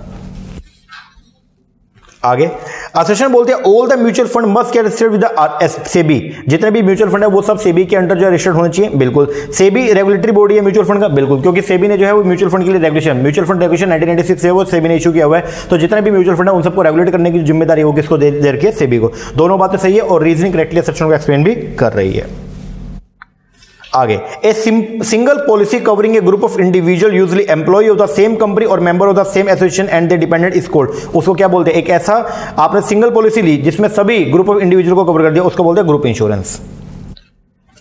आगे 71 customer become the focal point marketing, बिल्कुल सही बात है, कस्टमर जो फोकल पॉइंट है, जितनी भी पॉलिसीज बनती है मार्केटिंग के को लेकर के वो सब कस्टमर को ध्यान में रख के बनाई जाती है। बोलते हैं in marketing concept customer orientation place the customer at the beginning, marketing orientation के अंदर कस्टमर को जो है बिगिनिंग में भी रखा जाता है और कस्टमर को एंड में भी रखा जाता है। बिल्कुल सही बात है, दोनों बातें सही है और रीजनिंग करेक्टली सेशन को एक्सप्लेन भी कर रही है। आगे मार्केटिंग मिक्स का मतलब क्या है, marketing mix refer to all और particular combination of the activity a firm use in the marketing its product. Marketing mix के अंदर वो सभी एक्टिविटी आएंगी जो एक फर्म जो है अपने प्रोडक्ट को मार्केटिंग करने में क्या करती है, यूज करती है। तो मार्केटिंग मिक्स में सब बात है, ठीक है। इट कंसिस्ट है, उसमें क्या क्या आएगा, इसके अंदर प्रोडक्ट भी आएगा, प्लेस भी आएगा, प्रमोशन भी आएगा और आपका प्राइसिंग भी आएगा। बिल्कुल सही बात है, दोनों बातें सही है, रीजनिंग करेक्टली सेक्शन एक्सप्लेन भी कर रही है, क्योंकि ऊपर यही तो बोला गया कि मार्केटिंग मिक्स में क्या क्या आएगा, तो ये सभी एलिमेंट आते हैं। आगे मैचिंग करना चाहिए। एक्सचेंज कॉन्सेप्ट जो है वो क्या बोलता है, एक्सचेंज कॉन्सेप्ट बोलता है कि एक्सचेंज जो होगा प्रोडक्ट का between the seller and the buyer, ये सेंट्रल आइडिया था मार्केटिंग का, ठीक है। प्रोडक्शन ये बोलता है कि वो सामान बिकेगा जो एक्सेस प्रोडक्शन के अंदर होगा, marketing can be manage by the managing the production. Product ये बोलता है कि वो सामान बिकेगा जिसके अंदर जो है वो क्या होंगे, स्पेशल फीचर होंगे। It try to achieve marketing success through the product attribute, attribute बोलते हैं फीचर। और सेल कॉन्सेप्ट ये बोलता है वही सामान मार्केट के अंदर सेल होगा जिसके लिए आपने जो है वो इफेक्टिव सेल्स प्रमोशन किया होगा। The company has to aggressively promote and push its product. तो 73 का जो आंसर आएगा इट इज अ बी। 73 के बाद 74 रीमार्केटिंग क्या होता है, रीमार्केटिंग का मतलब होता है रीबिल्ड करना इंटरेस्ट इन द स्टेबल और डिक्लाइनिंग प्रोडक्ट और सर्विस। कस्टमर सेटिस्फेक्शन की अगर बात करें तो ये क्या है, marketer must focus on the customer need and want to ensure. Transportation मतलब ट्रांसपोर्टेशन क्रिएट करता है time utility because marketer after maintain excessive inventory. And storing का मतलब क्या, it involve the creation of the place utility. तो answer जो आएगा that is a C. आगे the dash hold that organisation का टास्क जो है वो है डिटरमाइन करना need want and interest of the target market और डिलीवर करना the desired satisfaction more effectively and efficiently than the computer in a way that preserve the customer and society wellbeing. तो उसको बोलते हैं हम क्या, सोशली मार्केटिंग कॉन्सेप्ट। आगे statement दे रखी है सर्विस मार्केटिंग को यूज करते हैं मार्केट करने के लिए सर्विस और प्रोडक्ट को, बिल्कुल से मतलब सर्विस मार्केटिंग में सर्विस की मार्केटिंग की जाती है, सही है। स्टेटमेंट 2 बोलते हैं organise and systematic development of the service sector does not create employment opportunity. Sir क्या बात करते हो, आज की डेट में अगर बीओपी की बात करते हैं तो मेजोरिटी पैसा जो हमारे पास में आ रहा है करंट अकाउंट के अंदर वो सब सर्विस सेक्टर से आ रहा है करंट अकाउंट का। तो स्टेटमेंट 1 करेक्ट है, 2 गलत है। आगे बोलता है सीआरएम एक डेवलपमेंट एंड मेंटेनेंस, सीआरएम के अंदर कस्टमर रिलेशन मैनेजमेंट में हम लोग जो है वो क्या करते हैं, डेवलपमेंट एंड मेंटेनेंस करते हैं mutually beneficial long term relationship का विद स्ट्रेटेजिकली सिग्निफिकेंट कस्टमर। तो ये बात जो है एकदम क्या है, करेक्ट है। फिर बोलता है सीआरएम इंक्रीज करता है sales through better timing due to anticipated nurse. ये बात भी एकदम सही है और ये करेक्ट एक्सप्रेशन भी है किसका, आपके असर्शन का, क्योंकि सीआरएम के अंदर हम जो है वो क्या करते हैं, टाइमली बेसिस पे जो है जो भी दिक्कत है उन सबको पहचान लेते हैं और उसको दूर करते हैं ताकि अपना रिलेशनशिप जो है कस्टमर के साथ में वो क्या रहे, बेटर बना रहे। तो दोनों बातें सही है और रीजनिंग करेक्टली असर्शन को एक्सप्लेन भी कर रही है। आगे when competing firm in the same industry unit promote their product as a whole, जब कंपीटिंग फर्म जो है मतलब मैं अपना कोई काम कर रहा हूं और मेरे साथ की कुछ और फर्म्स है वो भी वैसा ही काम कर रही हैं और वो अब अगर मान लो सामान को जो है पूरी तरह से क्या करती है, उनका एडवर्टीजमेंट करती हैं, तो उससे बेनिफिट जो है वो क्या होगा कि लोगों के बीच में उस सामान के प्रति अवेयरनेस होगी। तो इससे प्राइमरी डिमांड एडवर्टाइजिंग होती है, मतलब जो है वो डिमांड बढ़ना शुरू हो जाती है। अब लेंगे किससे वो एक बात की बात है। आगे advertising involve impersonal communication and persuasion, ये बात एकदम जो है वो क्या है, सही है जी, एडवर्टाइजिंग में इम्पर्सनल होता है। फिर बोलता है इट पे टू एडवर्टाइज, एडवर्टाइजिंग करने के लिए आपको पेमेंट करनी पड़ती है और जो मनी स्पेंड किया एडवर्टाइजिंग के ऊपर वो इन्वेस्टमेंट है नॉट ए वेस्ट। दोनों बातें सही है लेकिन नीचे वाले को ऊपर वाले से कोई लेना देना नहीं है। आगे मैचिंग है जो प्रोडक्ट में इसके अंदर प्रोडक्ट विड्थ क्या होती है, इसका विड्थ के अंदर आएगा total number of product line in the company carry, length का मतलब total number of item in the product mix, depth में क्या आएगा variety offered for each product in the product line, और कंसिस्टेंसी का मतलब क्या होता है closeness exhibited by the product line. तो 80 का आएगा 2 ए। आगे, on the valid performance of contract, अगर आपने जो है वो क्या कर दिया, कॉन्ट्रैक्ट का वैलिड परफॉर्मेंस कर दिया तो contract is set to be discharge, तो माना जाएगा कॉन्ट्रैक्ट जो डिस्चार्ज हो गया। असर्शन एकदम सही है। फिर दूसरा जो स्टेटमेंट है वो बोलते हैं discharge of the contract means the parties are no more liable under the contract, बिल्कुल सही बात है। अगर कॉन्ट्रैक्ट डिस्चार्ज हो गया तो पार्टीज जो है वो अब लायबल नहीं होंगे, तो दोनों बातें क्या है, ट्रू है। आगे सेक्शन बोलता है quasi contractual relationship are not based on the intention of the party, बिल्कुल सही बात है। जो क्वासी कॉन्ट्रैक्ट है वो इंटेंशन के ऊपर बेस नहीं होते, ठीक है। फिर बोलता है रीजन में बोलता है क्वासी कॉन्ट्रैक्ट के अंदर जो है रिलेशन जो है वो इंपोज किया जाएगा बाय लॉ के द्वारा, बिल्कुल सही बात है। आपस में आप नहीं करते हो, वो लॉ के द्वारा जो है वो आपके ऊपर जो है वो इंपोजिशन आती है, तो दोनों बातें सही है और रीजनिंग करेक्टली सेक्शन एक्सप्लेन भी कर रहा है। तो क्वासी कॉन्ट्रैक्ट कौन से थे, जो कॉन्ट्रैक्ट जैसे हैं, कॉन्ट्रैक्ट नहीं हुआ लेकिन कॉन्ट्रैक्ट जैसा आपके ऊपर जो रिस्ट्रिक्शंस लग जाएंगे, जैसे आपने नेसेसिटी प्रोवाइड कर दिया किसी पर्सन को, तो अब आपके पास राइट है कि आप दूसरे पर्सन से, चाहे कॉन्टैक्ट नहीं हुआ था, जैसे मान लो मैं बीमार था और आपने मेरा जो है इलाज करवा दिया, तो आपने मेरा इलाज करा, मुझे दवाइयां प्रोवाइड करवाई, तो वो क्या हुआ, अब कॉन्टैक्ट नहीं था मेरा और आपका, लेकिन आपने मेरा इलाज करा, तो मेरी रिस्पॉन्सिबिलिटी बनती है कि मैं आपको पेमेंट करूंगा। अगर मैं डिनाई करता हूं तो आप क्वासी कॉन्ट्रैक्ट के अंदर जाकर के आप ये बोलोगे कि आपने क्वासी कॉन्ट्रैक्ट को क्या किया, ब्रीच किया, तो आप कंपनसेशन की डिमांड कर सकते हो। चलो जी आगे, कॉन्ट्रैक्ट क्या है, contract agreement enforceable by law है। ऑफर क्या होता है, प्रपोजल, और प्रॉमिस क्या होता है, अगर प्रपोजल को एक्सेप्ट कर लेते हो क्या बन जाएगा, प्रॉमिस। चलो जी आगे, बोलता है which of the following as per the competition act 2002, competition की बात हो रही है, एमआरटीपी को रिपील करने के बाद में आता competition act 2002। It refer to any agreement जो रिस्ट्रिक्ट करता है in any manner the purchaser के ऊपर रिस्ट्रिक्शन लगाता है in the course of state from acquiring और otherwise dealing in any goods other than those of the seller और any other person, तो उसको क्या बोलते हैं, उसको बोलते हैं एक्सक्लूसिव सप्लाई एग्रीमेंट। बी, क्या आप सिर्फ हमसे ही परचेज करेंगे। आगे, वॉइड एग्रीमेंट कौन सा था, एग्रीमेंट विच जिसका एप्रिशिएबल एडवर्स इंपैक्ट पड़ता है किसके ऊपर, कंपटीशन पे, उसको बोलता है वॉइड। बिड ट्रिगिंग क्या है, सब contracting. Free entry and exit जो है वो क्या होगा आपका, परफेक्ट कंपटीशन में। और कार्टेल का मतलब क्या होता है, प्लोरिजोंटल एग्रीमेंट जो होते हैं उनको बोलते हैं हम लोग क्या, कार्टेल। आगे, सेकंड अपील जो है सीआईसी को या एसआईसी को can be preferred by the applicant within कितने दिनों में जाएगी, 90 दिनों में from the date on which the decision was given और should have been made by the first appellate authority. आगे, असर्शन बोलते हैं पेटेंट राइट जो है लिमिटेड पीरियड के लिए होते हैं, बिल्कुल सही बात है। पेटेंट राइट अवेलेबल है पेटेंट के लिए 20 साल के लिए for the date of filing on that jurisdiction, ये बात भी एकदम क्या है, सही है। तो रीजनिंग करेक्टली असर्शन एक्सप्लेन भी कर रही है। This period is introduce in patent amendment act 2002, ये बात ध्यान रखना, 20 साल वाला पीरियड जो है पेटेंट एक्ट में अमेंडमेंट हुआ था, तो उसके अंदर ये पीरियड को इंट्रोड्यूस किया गया। आगे, पेटेंट जो है वो क्या, एक्सक्लूसिव राइट है granted to the owner of an invention to make use manufacture and market, बिल्कुल। ट्रेडमार्क क्या मतलब क्या होता है, एक विजुअल सिंबल होता है विच में भी वर्ड हो सकता है, indicate of the source of the good, signature, name etcetera. और कॉपीराइट क्या है, ये एक्सक्लूसिव राइट है टू डू और authorise the doing the literacy, dramatic and the artistic work, तो 88 का आएगा बी। आगे 89 बोलता है according to the doctrine of caveat emptor, seller जो है वो बाउंड नहीं है, not bound to supply the goods that serve a particular purpose. अगर पर्पस ही बता दिया शुरुआत में, तो अब आप इस चीज का हवाला नहीं दे सकते हो कि मैं तो जो भी सामान दूंगा तो आपको एक्सेप्ट करना पड़ेगा। हमने स्पेशली आपको बोला कि इस पर्पस के लिए चाहिए, और अगर गुड्स उस पर्पस के पे खरीद नहीं उतरती है तो हम वहां पे कैविट एम्प्टर का रूल जो है वो एप्लीकेबल नहीं होगा, ठीक है जी। तो पहला स्टेटमेंट तो आपका गलत हो गया। दूसरा बोलता है व्हेन द बायर ट्रस्ट, अगर बायर ट्रस्ट करता है स्किल्स एंड जजमेंट तो सेलर पे, तो सेलर जो है अब डिफेंस नहीं ले सकता कैविट एम्प्टर का कि सामान गलत निकला, तो सेलर रिस्पॉन्सिबल होगा उसके ऊपर। चलो, इसमें स्टेटमेंट 1 जो है वो तो गलत है, बट सेकंड करेक्ट है। आगे, सेक्शन बोलती है N unpaid seller may sue the buyer for the price of the goods in case of breach of contract. जो अनपेड सेलर है वो केस करेगा किसके ऊपर, बायर के ऊपर, फॉर किसके लिए, for the price of the goods in case of breach. अगर ब्रीच हो गया कॉन्ट्रैक्ट में तो अनपेड सेलर जो है वो क्या करेगा, केस करेगा, सेलर के ऊपर जो है केस कर सकता है, बिल्कुल सही बात है। फिर बोलता है अनपेड सेलर जो है वो रीसेल कर सकते हैं गुड्स को, अगर गुड्स पेरिशेबल नेचर की है, बिल्कुल सही बात, जो उसकी पोजेशन में पड़ी है तो उनको सेल भी कर सकता है अगर वो पेरिशेबल नेचर की है। दोनों बातें सही है, बट रीजनिंग जो है वो सेक्शन एक्सप्लेन नहीं कर रही है। आगे, पहली इंस्टॉलमेंट जो है एडवांस टैक्स की वो कब होती है, वो होती है 15 जून। तो मैंने लिख दिया, पहली होती है 15 जून तक, ऑन और बिफोर 15 जून, दूसरी है 15 सितंबर, तीसरी 15 दिसंबर और चौथी 15 मार्च तक।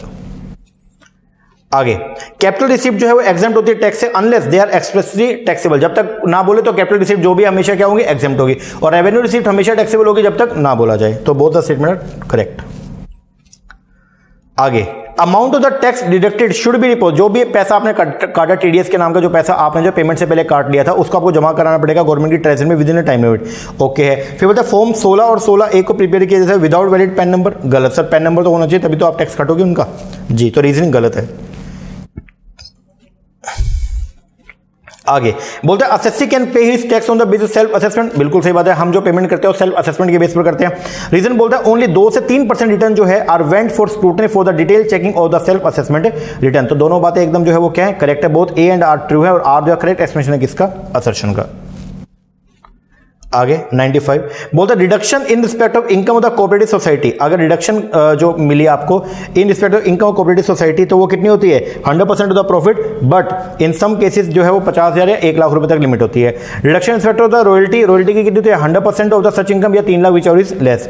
Reduction in respect of interest on deposit in the saving account, ये कितनी होती है, 10,000 रुपए तक की मैक्सिमम 80TTA के अंदर। और reduction in respect of contribution certain provident fund 80C के अंदर मिलती है, और वो कितने मैक्सिमम 1.5 लाख रुपए तक। तो आंसर आएगा 3124। आगे मैचिंग करना है, house rent allowance party taxable allowance होते हैं, और पार्टी टैक्सेबल है, लिमिट होती है, वहां तक एग्जाम करेंगे, बाकी टैक्सेबल हो जाएंगे। कैजुअल इनकम टैक्सेबल इनकम होती है। कलेक्शन चार्जेस होते हैं ऑन इंटरेस्ट ऑन सिक्योरिटी, वो क्या है, वो डिडक्शन मिलती है उसकी अपने को किससे, इनकम से, डिडक्शन मिल जाएगी इनकम में से। और बेस्ट असेसमेंट जो है वो होता है एक step taken by the income tax authority. अगर मान लो आपने रिटर्न फाइल नहीं किया तो, और उनको लगता है कि रिटर्न फाइल करनी चाहिए, आपका टैक्स बनता है, तो इनकम टैक्स अथॉरिटी जो है वो क्या कर देगी, अपने बिहाफ पे बेस्ट जजमेंट के बेस पर जो है आपके असेसमेंट कर देगी। आओ जागे, when expenses incurred on replacement of the asset are capitalised, जब एक्सपेंस जो आपने करें रिप्लेसमेंट ऑफ एसेट के ऊपर उनको कैपिटलाइज कर दिया, इट विल, तो वो क्या होगा, वो आपकी टैक्स लायबिलिटी को इंक्रीज कर देंगे। क्यों, क्योंकि जिन खर्चों को कैपिटलाइज कर दिया तो वो P&L अकाउंट में नहीं जाएंगे, वो बैलेंस शीट में जाएंगे, और उनकी डिडक्शन अब आपको नहीं मिलेगी। डिडक्शन नहीं मिलेगी तो प्रॉफिट आपका बढ़ जाएगा, जिससे, क्योंकि डिडक्शन मिलती है तो प्रॉफिट कम हो जाता है, बट डिडक्शन नहीं मिलती तो प्रॉफिट बढ़ जाएगा और टैक्स भी बढ़ जाएगा। आगे, इफ द बिजनेस और प्रोफेशन हैज बीन डिसकंटिन्यू, अगर बिजनेस या प्रोफेशन को डिसकंटिन्यू कर दिया तो आपका जो अनएब्जॉर्ब डेप्रिसिएशन जो पड़ा था उसको आप क्या कर सकते हो, उसको सेट ऑफ कर सकते हो against the income of business, against the income of any other head, और अगेन उसको कैरी फॉरवर्ड कर सकते हो, सेट ऑफ कर सकते हो इंडेफिनिट पीरियड के लिए। तो आंसर आएगा डी, ऑल। आगे, इन केस ऑफ मेक और बाय, अगर आप मेक और बाय डिसीजन की बात करते हैं, मतलब सामान को बनाए या फिर खरीद के आए, the product is consumable one, जो प्रोडक्ट है वो कंज्यूमेबल होगा, कंज्यूमेबल वन रॉ मटेरियल और रिक्वायर्ड टू रिप्लेस और worn out part at the time of repair, its cost will be treated as, तो उसकी जो कॉस्ट है उसको क्या मानोगे, उसको मानेंगे revenue expense and deductible in computing the income. और जो लास्ट क्वेश्चन है वो क्या है जी, आपका मैचिंग करना है, tax evasion unrecorded sale, tax की चोरी करना, अगर आपने सेल को अनरिकॉर्ड किया तो वो टैक्स इवेजन है। टैक्स अवॉइडेंस का मतलब क्या होता है, इट इज अ डिवाइस जो टेक्निकली सेटिस्फाई करता है requirement of the law, but in fact it is not in accordance with the legislative intent. Tax planning क्या होता है, it is done a financial activity which a person propose to carry out in the near future. और tax management क्या होता है, steps taken to avail the various tax incentive, उसको बोलते हैं टैक्स मैनेजमेंट। तो आंसर आएगा इसका बी। लो जी, ये हो गया जी हमारा पहला मॉक टेस्ट, जिसके अंदर हमने 100 क्वेश्चन को जो है वो डिस्कस किया। 10-10 यूनिट के क्वेश्चन, हर 10 यूनिट से 10-10 क्वेश्चन को मैंने इसके अंदर डाला था। ओके, तो आई होप कि आपको क्वेश्चन समझ में आए होंगे, तो आप इनको अच्छे से करके जाइएगा, एक्सपेक्टेड क्वेश्चन है ये, ठीक है ना। और नेक्स्ट आपका जो मॉक टेस्ट डालूंगा तो उसके अंदर हम लोग जो है वो हमारे पैराग्राफ जो है वो भी करके जाएंगे। ओके, हाँ जी, तो क्वेश्चन कैसे लगे कमेंट करके जरूर बताइएगा, अच्छे लगे तो अच्छा कमेंट कीजिएगा, अपने दोस्तों के साथ शेयर जरूर कीजिएगा, और अगर अभी तक आपने हमारा चैनल सब्सक्राइब नहीं किया है तो प्लीज उसको भी कर लीजिए, ताकि जैसे हम नई वीडियो डालें तो उसका नोटिफिकेशन मिले आपको सबसे पहले, और आपकी तैयारी और भी अच्छी। ओके, और तैयारी बढ़िया करते रहो, पेपर आ गया है, 2 दिन के बाद में पेपर है, तो बढ़िया तरीके से तैयारी करते रहें, अपनी जो प्रिपरेशन है उसके ऊपर पूरा फोकस रखें। ओके, और सब कुछ अच्छा होने वाला है, ठीक है ना। हाँ जी सर, चलो ये कीजिए, बाकी मिलते हैं हमारे नेक्स्ट सेक्शन में, तब तक के लिए थैंक यू वेरी मच।